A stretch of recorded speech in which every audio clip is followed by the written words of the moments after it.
Olá, o Discussão Nacional está começando agora.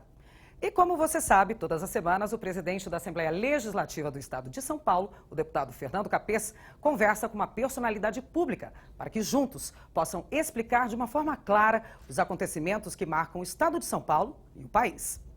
Hoje aqui em nossos estúdios, o ministro do Supremo Tribunal Federal, Marco Aurélio Mello, um jurista reconhecido pela coragem das decisões e das opiniões. Ministro do STF há 25 anos, foi ministro também efetivo do Tribunal Superior Eleitoral, Marco Aurélio Mello não foge de polêmicas e nem de temas considerados espinhosos. É reconhecido como uma das mentes mais controversas em atividades no país. Confira agora um pouquinho mais da trajetória do ministro Marco Aurélio Mello. O carioca Marco Aurélio Mello formou-se em Direito em 1973. 2 anos depois, ingressou no Ministério Público do Trabalho, onde ficou até 1978. Nesse ano, virou juiz do trabalho, onde fez carreira até que, em 1981, chegou ao Tribunal Superior do Trabalho. Em 1990, aos 43 anos, tomou posse como ministro do Supremo Tribunal Federal, a mais alta corte do país. Marco Aurélio tem fama de supersticioso e costuma marcar grandes eventos sempre no dia 13.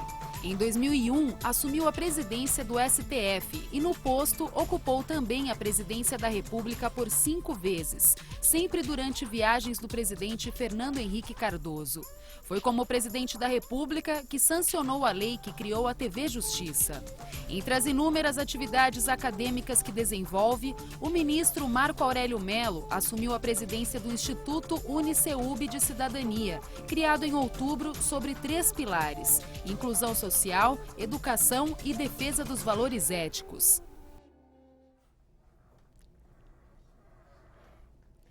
Querido telespectador, hoje a Assembleia Legislativa de São Paulo, nos estúdios da TV Assembleia, tem a honra de receber um dos mais importantes juristas do país. O ministro Marco Aurélio de Mello não é apenas um excelente julgador.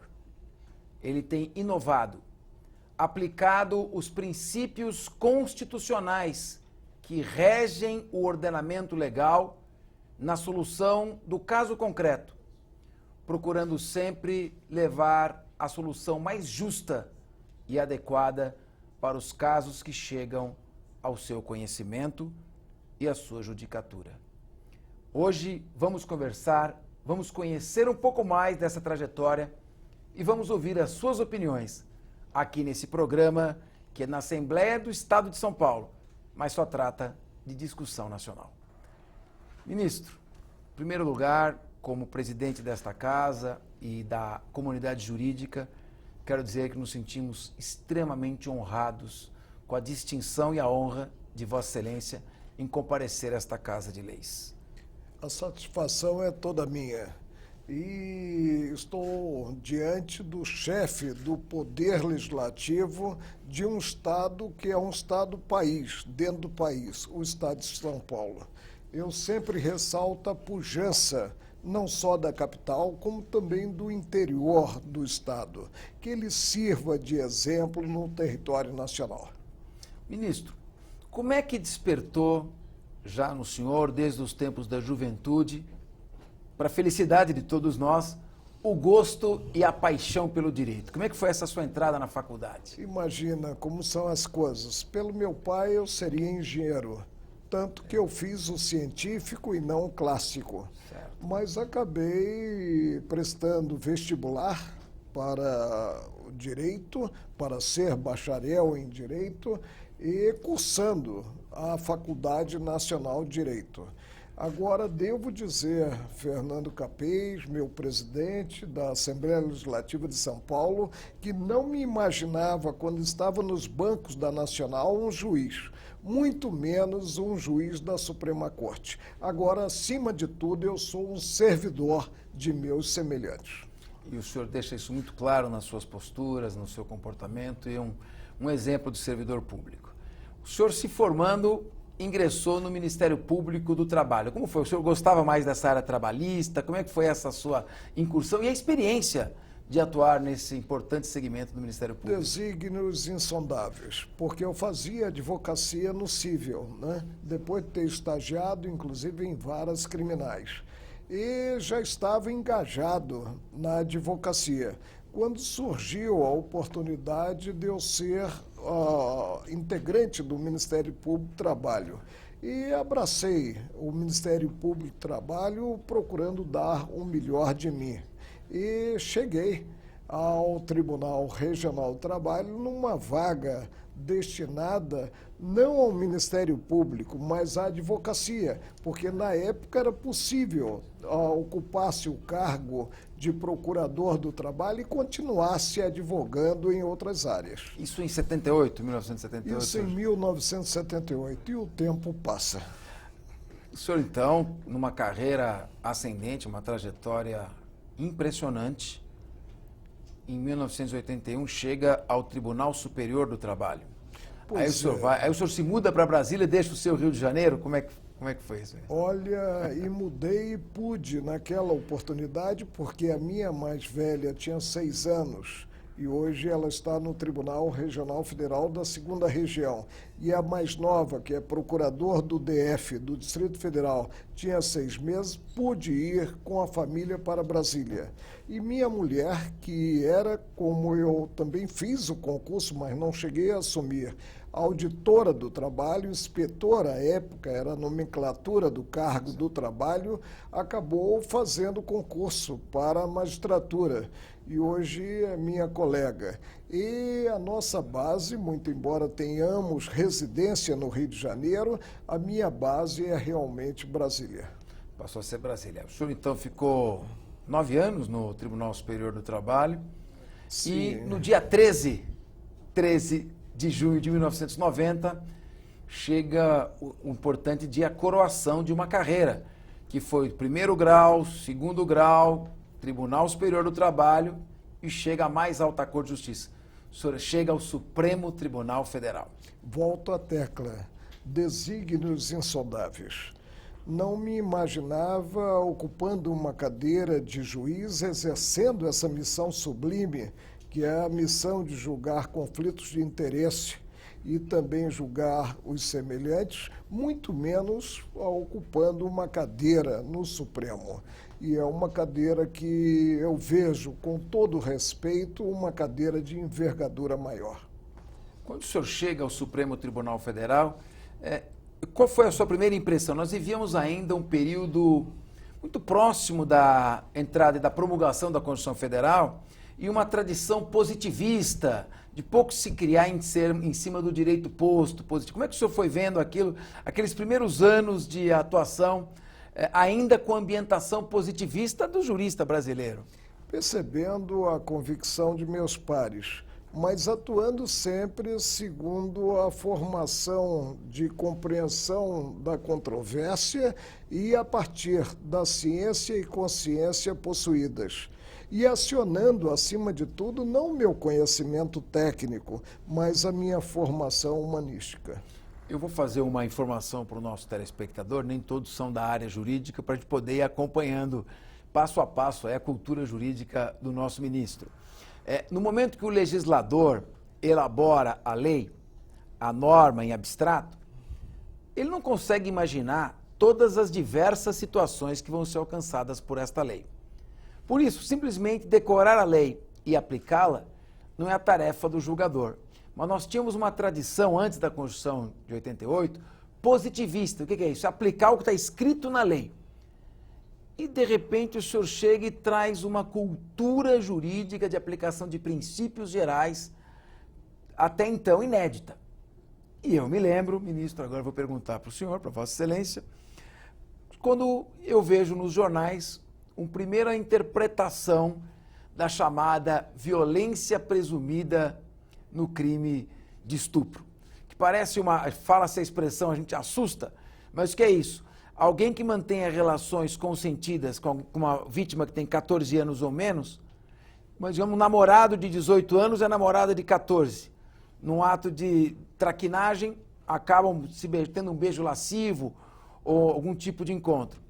aquilo é tido como estupro, crime hediondo, ele ia para a cadeia, e de repente o senhor começou a interpretar. Como é que foi essa primeira incursão principiológica pelo direito no Supremo? Um dilema nesse processo, porque a vítima ela era tida como possuidora de uma vida aberta, de uma vida dissoluta. O pai a surpreendeu descendo de uma motocicleta, pressionou e ela acabou dizendo que tinha relações com aquele rapaz. Ele foi à polícia, deu a notícia da prática criminosa, que seria o estupro presumido.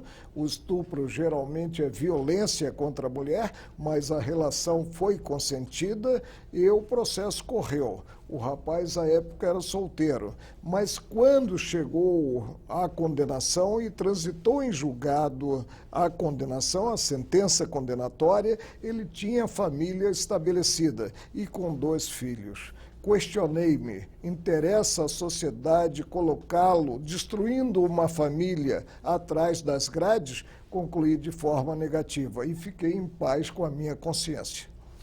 Só para você entender, telespectador, pela legislação, um rapaz com 18 anos que namorasse uma menina de 14 anos, e muitas vezes até uma moça com 14 anos e já com o desenvolvimento orgânico não compatível com essa idade, com costumes mais liberados, um beijo lascivo, palpadelas libidinosas, já poderia configurar ele como um estuprador, autor de crime hediondo, e quem aplicasse a lei cegamente, sem interpretá-la, poderia levar a essa conclusão injusta. Por isso que é da importância do jurista, daquele que sente. Como é que é a diferença entre o jurista, aquele que julga, que interpreta, e simplesmente o sujeito que nem é muitas vezes da área, quer decorar e aplicar a lei? Como é que se faz? Não é tão fácil julgar, não, ministro? Não, é fácil quando se atua com espontaneidade e, acima de tudo, com pureza d'alma, né?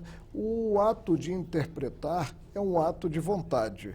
Claro que você não pode fugir à norma legal. A norma legal, ela permite que tenhamos segurança na vida em sociedade. E nesse ato de vontade é que entra a formação humanística do julgador, daquele que personifica o Estado e que se apresenta, portanto, como o Estado juiz. Se atuarmos percebendo que as leis são feitas para os homens e não os homens para as leis, nós teremos sempre uma solução que será repleta de justiça. Considerado o trinômio a lei, direito e justiça, devemos potencializar a justiça, o resultado mais consentâneo com os anseios da sociedade brasileira. Com todo esse clima de revolta que existe em certos momentos na sociedade e um certo assodamento para fazer justiça a qualquer preço, como é que o senhor vê a questão da prisão provisória, da prisão face à nova Constituição Federal? Como é que deve se portar o juiz nesses casos? O senhor foi um dos precursores na interpretação dos princípios. Presidente Fernando Capês, vejo com muita preocupação.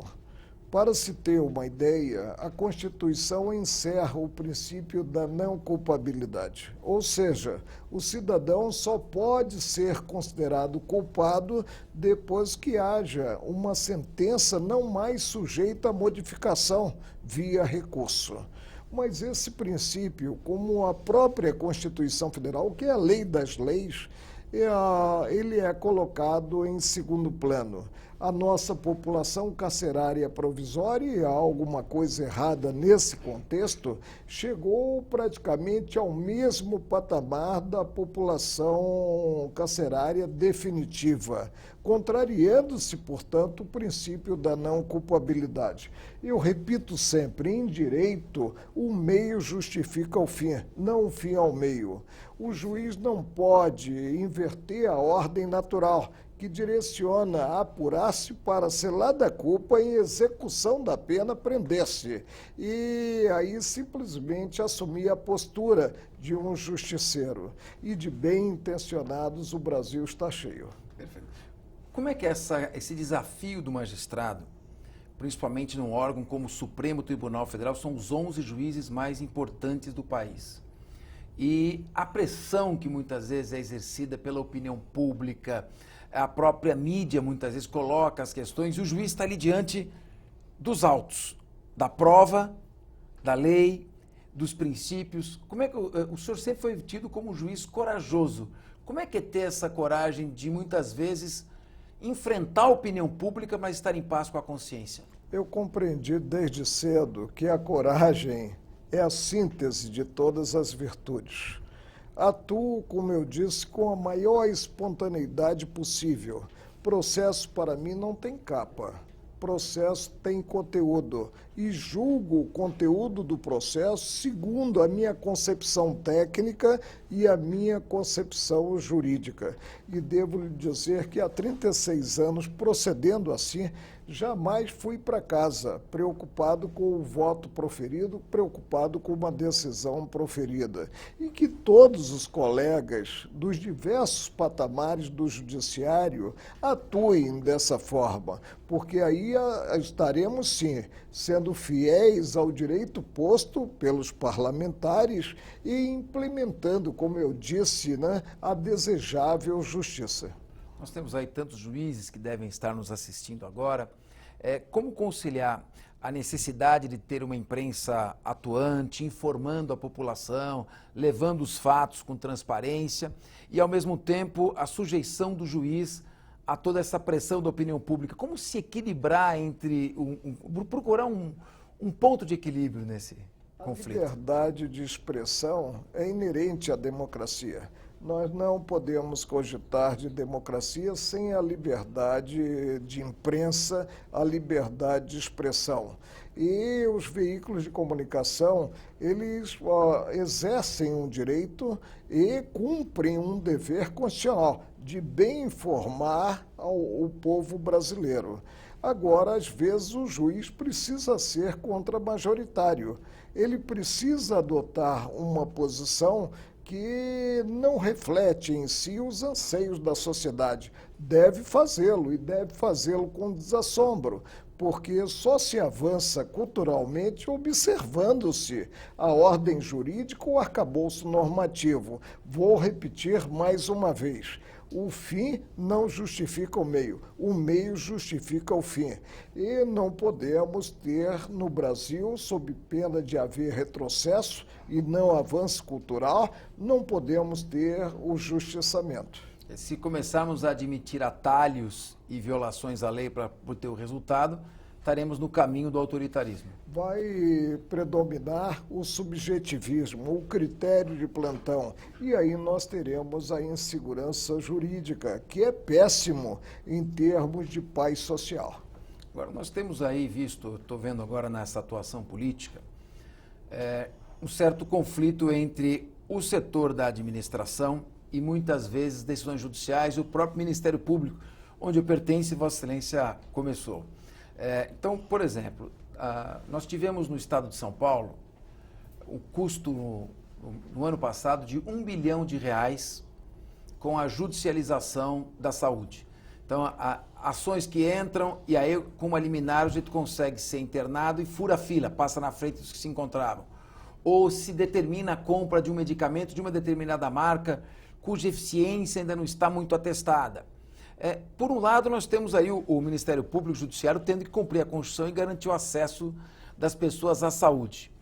Por outro lado, o Estado não está dando conta dessa demanda e são criadas para ele despesas não previstas que acabam onerando o orçamento e a população de maneira indireta. Dificuldade, que difícil essa situação, hein? A casa em que falta o pão, todos choram, ninguém tem razão. Como conciliar a judicialização na atuação nessa área da saúde, por exemplo, com a necessidade da administração se programar e ter uma previsão? Interpretando a norma de regência da espécie. Agora mesmo eu estou liberando um recurso extraordinário submetido à repercussão geral, em que nós vamos discutir o fornecimento de medicamentos de alto custo. E vamos discutir também se é possível fornecer-se, por exemplo, um medicamento que não está registrado pela agência competente. Perfeito. É um tema de importância maior para fixarmos certas balizas que nortearão o entendimento da primeira instância do juiz que recebe um pedido de implemento de medida de urgência, e em se tratando de saúde é sempre urgente a providência, né? E não tem esses parâmetros presentes. Agora, nós devemos nos preocupar não com o interesse isolado e momentâneo daquele cidadão, mas com um todo, de uma forma geral. Não podemos adotar uma ótica que resultará em prejuízo da própria sociedade. O senhor acredita que as súmulas vinculantes estão ajudando a criar um certo entendimento mais uniforme, evitando essa disparidade e a perda de tempo, né, na prestação jurisdicional? Eu sempre digo que um suspiro no âmbito do Supremo repercute. Perfeito. E repercute no Judiciário como um grande todo.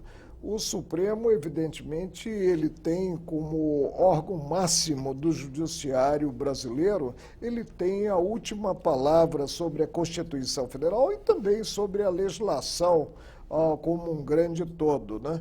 Que atue sempre visando a eficácia, a concretude da Constituição Federal. Uma questão que tem surgido também, que tem travado o crescimento e muitas vezes o investimento, é a insegurança jurídica.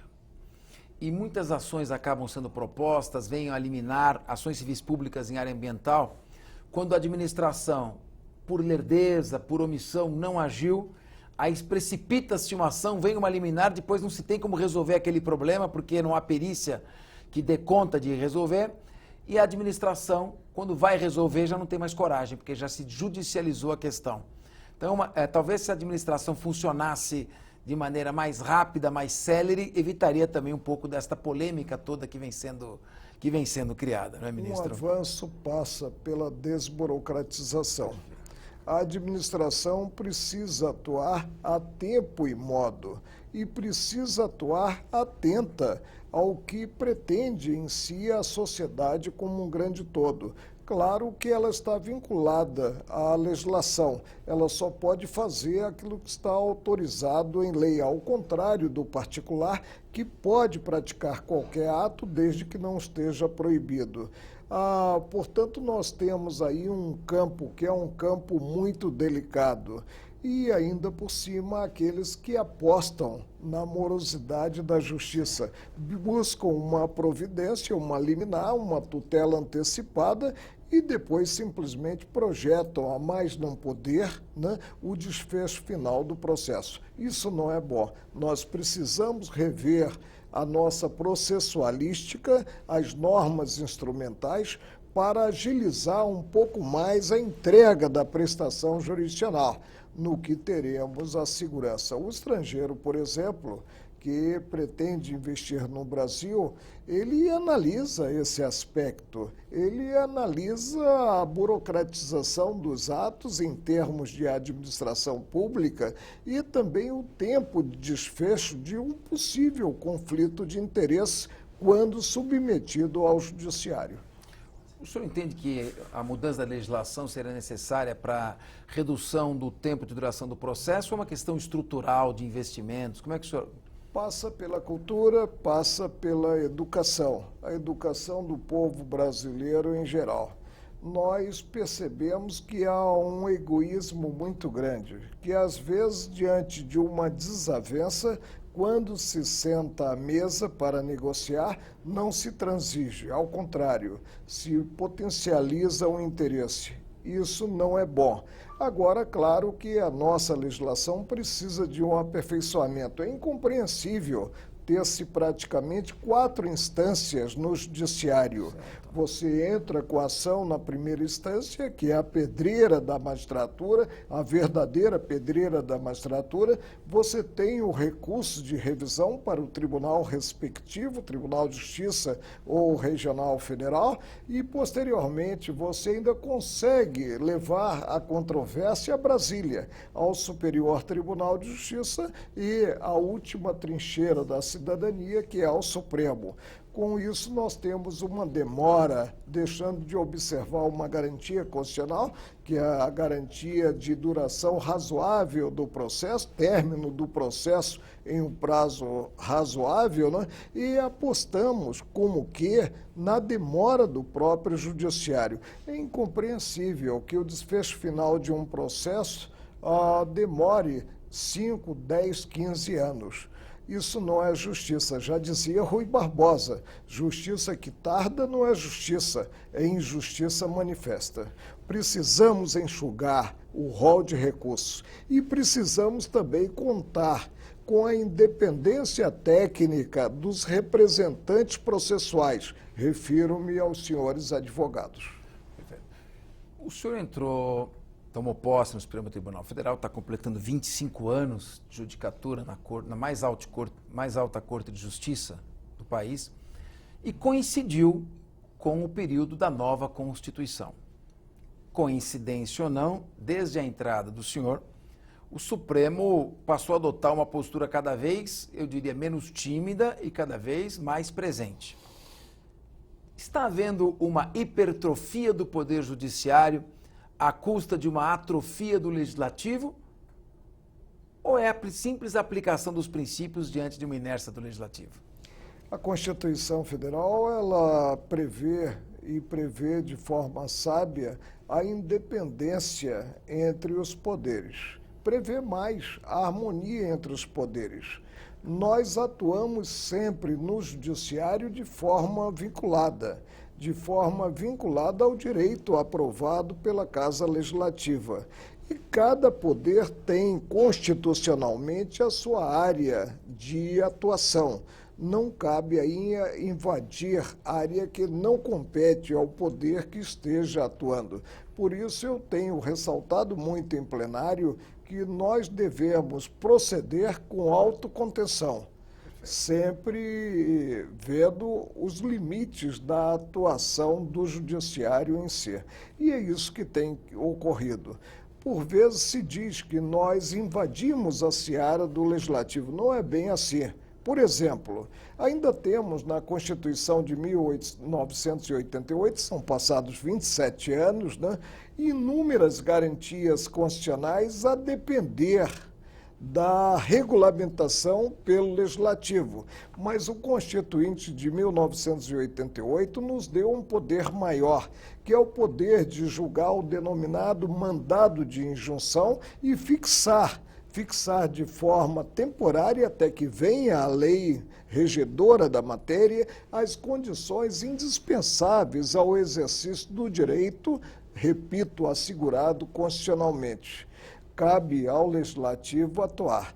E cabe atuar não potencializando a política simplesmente partidária, mas a política institucional, que é a que interessa aos cidadãos em geral. Nós tivemos súmulas vinculantes que preencheram o vácuo deixado pela omissão legislativa. O legislador não fez lei, a situação estava sem regra e o Supremo acabou. A súmula vinculante 13, que proíbe o nepotismo na administração pública, a súmula que disciplina o uso de algemas. Nesse caso, houve invasão de esfera legislativa ou, na verdade, os princípios constitucionais estavam sem efetividade por ausência de lei? A administração pública, ela está assentada em princípios. E entre esses princípios que estão contidos no artigo 37 da Constituição Federal, nós temos a impessoalidade no exercício do cargo e temos também apenas consignado pedagogicamente, porque isso é inerente à administração pública, o princípio da moralidade. O apadrinhamento, ele não convive com a isenção que deve haver no exercício do cargo público. Ministro, como é que o senhor vê agora essa questão? Recentemente eu estive em Brasília e o presidente da Câmara dos Deputados havia respondendo uma questão de ordem, tinha disciplinado o procedimento para um eventual impeachment da presidente, que é um tema que está se discutindo no país. Vem o Supremo Tribunal dá 3 liminares. O telespectador que acompanha, muitas vezes até pessoas da área jurídica, que não leram as decisões, não leram os mandados de segurança, não tiveram acesso ao conteúdo das liminares, aí vão nessa toada. Olha aí o Supremo politizando a questão, se colocando numa... Como é que foi essa história sobre o aspecto rigorosamente técnico de decisões que já foram tornadas públicas? Como é que foi essa questão, na verdade? Há inclusive a maledicência. Sem porque dúvida. se imagina que se tenha atuado para se agradecer a indicação para o Supremo.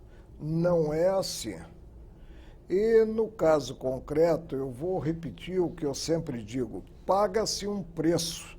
Por se viver em um Estado democrático é módico, está ao alcance de todos. O respeito irrestrito às regras estabelecidas.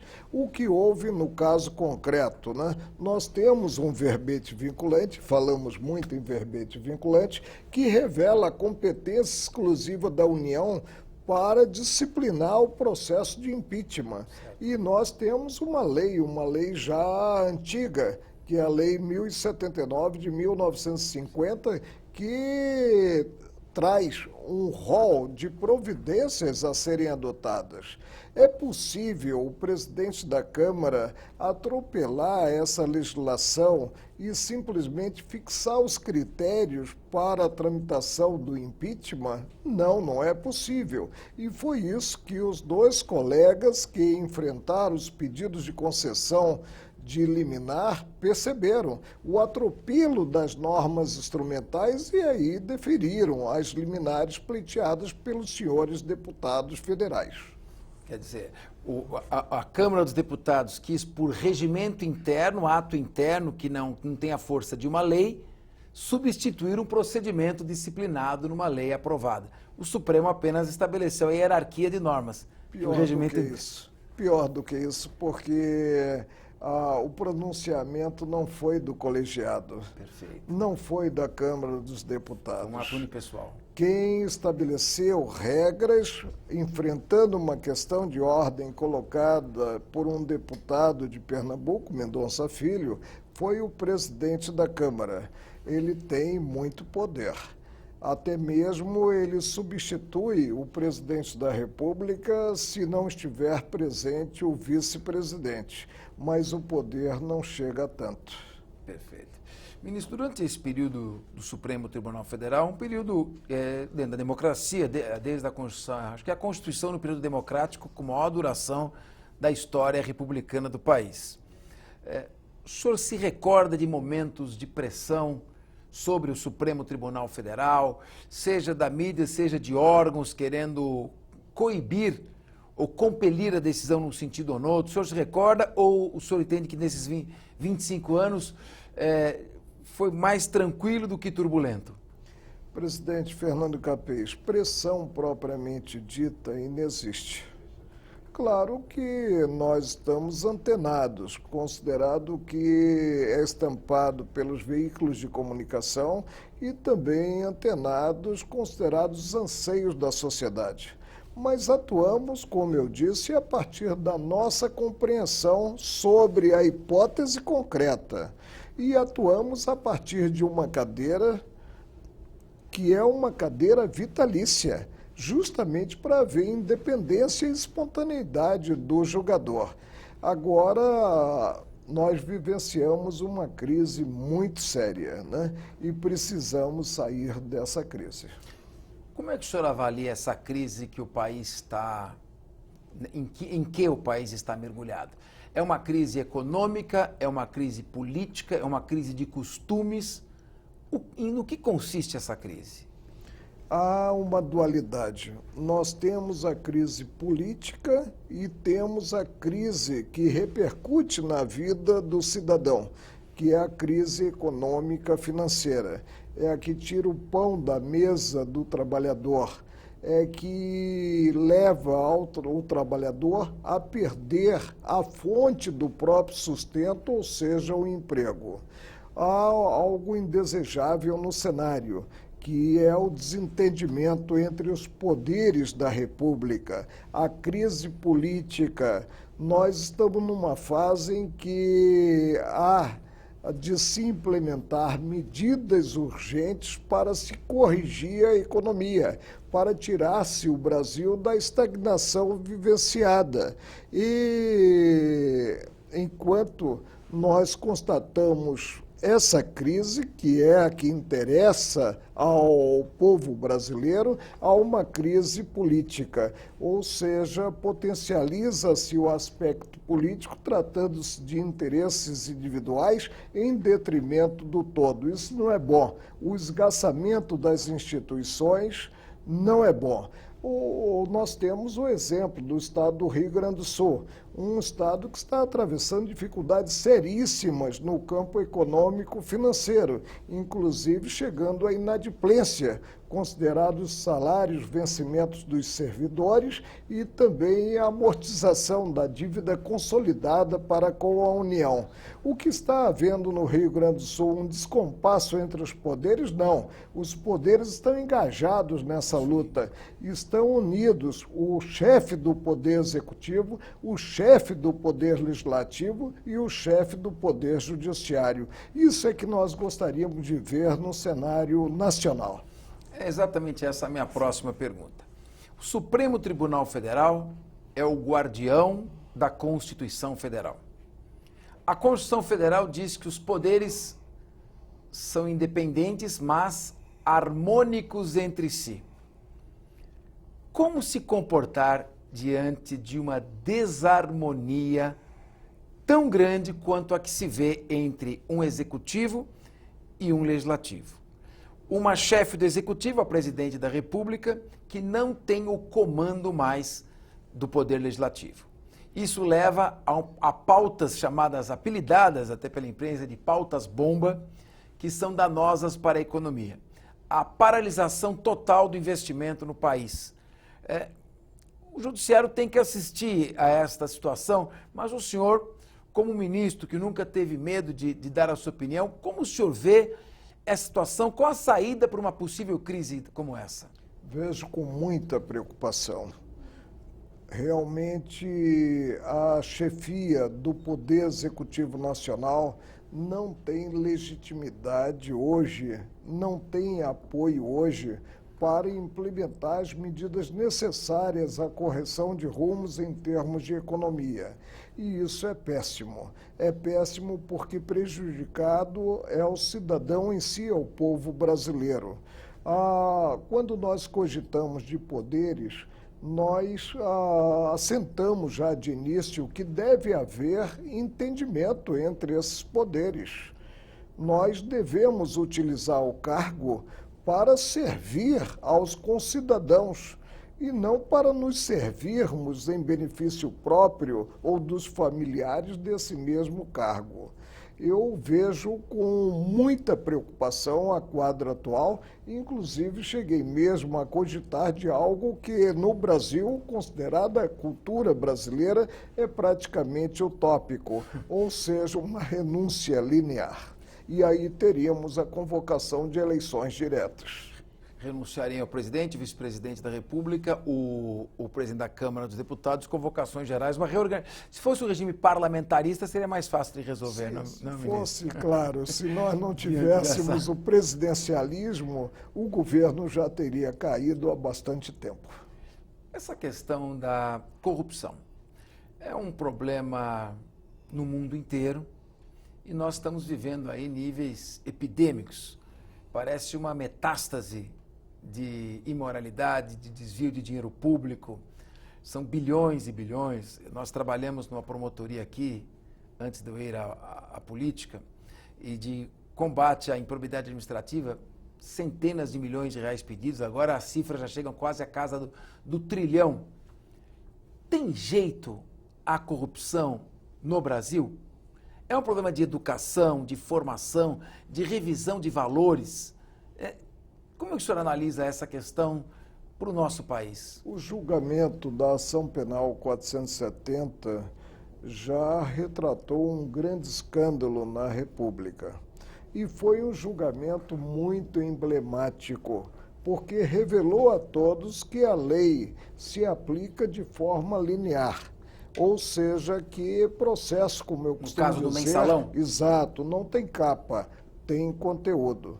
Agora, em 2006, quando assumi numa segunda passagem pelo Tribunal Superior Eleitoral à presidência, eu fiz um discurso de posse que se mostrou muito agressivo e me referi ao maior escândalo que já tínhamos tido na República. Mas, diante do escândalo atual, com cifras inimagináveis em termos de vantagem indevida, né? Aquele escândalo, ele poderia muito bem ser equacionado por um juizado especial de pequenas causas. Né? Quer dizer, o mensalão diante da Lava Jato. Agora digo, eu sou um homem otimista, o período é alvissareiro. Por que alvissareiro? Porque as mazelas do Brasil já não são mais escaboteadas. A partir de uma imprensa livre, nós temos os fatos estampados nos periódicos e nos veículos de comunicação e as instituições funcionam. Os meus cumprimentos à Polícia Federal, os meus cumprimentos ao Ministério Público e os meus cumprimentos à magistratura, no que buscamos, com o procedimento fidedigno ao que está estabelecido, a correção de rumos, o Brasil sonhado. Quer dizer, a questão passa, então, pelo fim da impunidade. Sem dúvida. É a questão de não ter impunidade, que aí vai educando o cidadão. De subestimar-se, né, as instituições pátrias e também a inteligência alheia. Eu costumo ressaltar que antes daquele que ocupa cargo público praticar um ato, ele deve se questionar quanto à visão do pagador de impostos. E se entender que a visão será crítica, ele deve recuar, não praticar o ato. É como no triunfo das nulidades, o famoso discurso de Rui Barbosa. O homem chega a ter vergonha de ser honesto quando ele vê as iniquidades triunfarem. E o senhor colocou bem, quer dizer, o Supremo foi rigoroso, efetivo na repressão do escândalo do mensalão, e quando se imaginava que aquele seria o maior escândalo de corrupção, vem esses fatos aqui mostrando o ministro Euri Zavascki, que a ele é atribuída uma frase, a gente puxa uma pena, parece um frango, quer dizer, a cada item de corrupção que vai se ver, aquilo traz uma nova cadeia e está espalhado em todos os cantos. É o fim da impunidade mesmo e o Supremo Tribunal Federal... Eu creio que hoje aqueles que lidam com a administração pública estão muito mais atentos a certos parâmetros. Com certeza. E, portanto, já não procederão acreditando que ficarão impunes, considerado um desvio de conduta cometido. A corrupção, ao lado da insegurança jurídica e um costume da administração pública de empurrar os problemas com a barriga. Ninguém quer resolver. Deixa para amanhã, deixa para amanhã, deixa para amanhã. Então, essa falta de compromisso com a eficiência. O senhor acha que, consertando essas três travas do desenvolvimento, nós poderíamos avançar? Sem dúvida, sem dúvida. E estamos evoluindo, né? Hoje, evidentemente, nós vivemos em um contexto, né, em que a responsabilidade ela é perquirida e é exigida da parte de todos os cidadãos, dos cidadãos em geral. Temos um problema seríssimo no Brasil. Se nos lembrarmos de um refrão da Copa do Mundo de 1970, nós vamos ter presente a frase 90 milhões de brasileiros em ação. É verdade. Hoje somos 205 milhões, um crescimento de 130%. Indago, educação, segurança pública, saúde, transporte, habitação, saneamento, mercado de trabalho, cresceram dessa forma, nessa percentagem? A resposta é negativa, então o sistema não fecha. E além desse aspecto, que é um desequilíbrio no tocante à população, um crescimento demográfico desenfreado, há a questão da cultura. Mas hoje nós temos um outro Brasil, um Brasil em que as instituições fundamentais como são a polícia em si, o Ministério Público e a magistratura, estão funcionando a contento. O senhor tocou num ponto fundamental que é o gancho para a minha próxima pergunta. A falta de preparo, a falta de cultura, a falta de formação específica, o senhor disse que tem uma relação direta com o desvio de conduta. O sujeito não tem formação, muitas vezes, nem formação moral, nem técnica para fazer aquele tipo de atividade, ele desanima e quer pegar atalhos. E o senhor sempre foi muito preocupado com o nosso país e demonstrou isso em toda a sua vida pública. O senhor está agora à frente de um novo desafio ligado à formação cultural e técnica. Como foi essa inauguração do Instituto Uniceub de Cidadania? Qual é a proposta e qual a finalidade deste novo órgão da educação? Influenciar. Influenciar em termos de valores, em termos da necessidade de apego a princípios, de apego a parâmetros. Nós precisamos ser otimistas. Nós precisamos buscar um banho de ética no Brasil. Nós precisamos não apenas criticar o que está sendo feito, mas dar a nossa contribuição direta visando dias melhores. O Instituto Uniceub de Cidadania visa justamente alertar a todos quanto a esse contexto e quanto, acima de tudo, a essa responsabilidade, que é de cada cidadão brasileiro. Não pergunte simplesmente ou não critique simplesmente o que está sendo feito. Busque combater o que há de errado e ter-se, portanto, aquele procedimento que é o procedimento que deve ser o procedimento do homem médio. Bom, eu até vou sair um pouco da função aqui de perguntar apenas de inquiridor para cumprimentar Vossa Excelência. Porque o conhecimento científico produzido nas universidades aqui no Brasil, diferentemente dos Estados Unidos, da Europa, ele tem ficado aprisionado intramuros, dentro dos limites da academia. E essa iniciativa do senhor agora, sua primeira resposta foi influenciar, quer dizer, levar o conhecimento científico produzido para que ele se transforme, para que ele reverta em ações concretas efetivas para a sociedade. Eu estava indo agora como presidente da Assembleia, em novembro eu vou para a Universidade de Chicago e tentamos fazer isso com a Universidade de São Paulo, USP também, celebrar um convênio para que a universidade forneça ao legislativo conhecimento para a gente elaborar leis, sistematizar e padronizar cargos, contratações e salários no âmbito do executivo estadual. O senhor acha que há muita coisa que pode ser feita? Ensinar a administração a administrar a partir de parâmetros técnicos? Sem dúvida alguma. E o intercâmbio é importantíssimo. Agora, como juiz, eu preciso fazer justiça. A criação do Instituto não foi inspiração minha. Foi inspiração que saiu aqui do estado de São Paulo, tendo em conta o Instituto Metropolitano de Altos Estudos, tendo em conta a visão de um grande brasileiro e um grande educador, que é o professor Edevaldo Alves da Silva. Ele aqui, como sócio, um dos sócios do Uniceub, nos deu o apoio indispensável à criação do Instituto.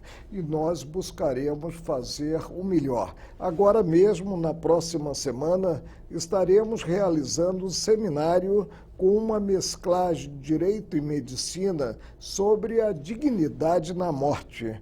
Olha. Possibilidades e limites Eutanásia, de alcançar-se essa liberdade. Claro que é algo arrojado, né? Mas é algo que precisa ser pensado, principalmente pelos formadores de opinião. E quem são os debatedores desse tema dignidade da morte? Vai dar muita polêmica, não? Olha, já no primeiro painel, nós temos duas visões diametralmente opostas. a visão do professor Ives Gandra da Silva, um grande advogado, um grande professor emérito, e a visão do ministro Luiz Roberto Barroso, com uma mediação de um integrante do Ministério Público do Distrito Federal que vem atuando há muitos anos na área, que é o procurador do Distrito Federal de Aulas, né? E nós atuaremos. Se ele ainda não é procurador, eu estou tendo agora uma premonição. Se ainda é promotor de justiça, né? Será em breve. Agora, claro que nós queremos discutir, nós queremos trocar ideias. E da troca de ideias, do somatório de forças distintas, é que surge o resultado querido. Isso é o que acontecerá nesses 2 dias de seminário no Uniceub, em Brasília. Olha, eu queria fazer um registro aqui, dar os parabéns ao educador, professor Edevaldo Alves da Silva. O Instituto Uniceub de Cidadania trará enorme contribuição à sociedade. E esse debate mesmo já é polêmico e traz dois grandes juristas, conhecedores, humanistas, com visões, uma mais avançada, outra mais conservadora, discutindo esse tema, dignidade na morte. Mas, ministro, nós elaboramos aqui, depois de muito custo, que a competência dos estados ela é muito restrita. A Constituição Federal diz que o Brasil é uma federação, mas concentrou toda a competência legislativa na União e deixou para os estados praticamente nada. É muito difícil tentar ser criativo aqui. Recentemente, a Assembleia Legislativa de São Paulo conseguiu elaborar uma lei que já está em vigor há 1 ano, que intensificou a fiscalização administrativa de desmanches clandestinos. Como nós não podemos aumentar a pena do crime de receptação, definir um procedimento célere de investigação e processo do receptador, elaboramos uma norma que cria uma série de requisitos. Desde então, 700 desmanches foram fechados e 25% de roubos e furtos de veículos caíram no estado de São Paulo, como medida administrativa. Mas as assembleias querem mais. Queria ver a opinião do senhor. Nós tivemos recentemente em Brasília, foi quando eu fui recebido de forma tão gentil pelo senhor no seu gabinete, discutindo a proposta de emenda constitucional 47 de 2012, a primeira PEC desde a Constituição de 88, subscrita por assembleias legislativas, que pretende dar competência concorrente no interesse predominantemente regional para alguns temas. Investigação, procedimento, processo, reforma agrária, previdenciária. O que o senhor acha dessa revisão do Pacto Federativo no âmbito do Poder Legislativo? Presidente Fernando Capês, nesse Brasil continental, com 27 unidades, 27 estados, nós precisamos ter simpatia pela autonomia normativa dos estados. Cada estado tem suas peculiaridades e cada estado conta com os 3 poderes: o executivo, o legislativo e o judiciário. Eu não posso compreender uma concentração de poderes. Toda concentração de poder é perniciosa. Agora, claro que tudo passa também por uma reforma tributária. Os estados não podem estar junto ao poder central de pires na mão, como estão hoje em dia. É preciso redistribuir-se aí a capacidade ativa quanto aos impostos, quanto aos tributos. Mas é bem-vinda a legitimação normativa concorrente. Ministro Marco Aurélio, nós estamos aqui nos aproximando, infelizmente, do final do programa. Esse é um programa que eu não gostaria de terminar, porque a gente vibra e aprende muito quando o senhor fala. Praticamente nós temos o período de redemocratização do país, chegando a 30 anos de redemocratização do país. Uma enorme, avassaladora onda de corrupção, mas muita liberdade. Liberdade de imprensa, ativa, vigilante. Desvios de conduta, mas fortalecimento de instituições. um ativismo talvez maior, mas um judiciário presente, vigilante, atento. Como é que o jurista, o professor, o humanista e o juiz Marco Aurélio de Mello julgaria o que nós temos feito com a democracia nos últimos 30 anos? Em primeiro lugar, atribuo a bondade de suas palavras à origem. Tem integrado também o Ministério Público. E a nossa amizade, que é uma amizade que já vem de alguns anos, né? Em segundo lugar, eu penso que nós precisamos buscar realmente a correção de rumos e dias melhores para esta sofrida república, que é a República Brasileira. E isso vem se verificando. Por isso eu enquadro o período vivenciado como um período alvissareiro, um período que sinaliza para todos em si, para os cidadãos em geral, dias melhores. Parabéns às instituições e que continuemos atuando assim, cada qual cumprindo o seu dever, cada qual fazendo a sua parte ao invés de simplesmente criticar. Isso é que nos convém, isso é que implica e resulta no avanço cultural, passando, evidentemente, pela educação dos cidadãos. Meu querido telespectador, há 30 anos atrás, quando eu estava me preparando para prestar o concurso para o Ministério Público e meu irmão, um pouco mais novo, se preparando para a magistratura, nós trabalhávamos num tribunal, o Tribunal de Alçada Criminal. Já não existe mais aqui em São Paulo. Foi incorporado pelo Tribunal de Justiça. E um saudoso desembargador, já falecido, chamado Emeric Levay, dizia: filho, o bom juiz precisa ter caráter, bom senso e uma alma generosa, que não significa brincar com os seus princípios, mas ele tem que ter generosidade de alma, ele tem que ter grandeza de alma, ele tem que ter caráter, honestidade e ele tem que ter bom senso.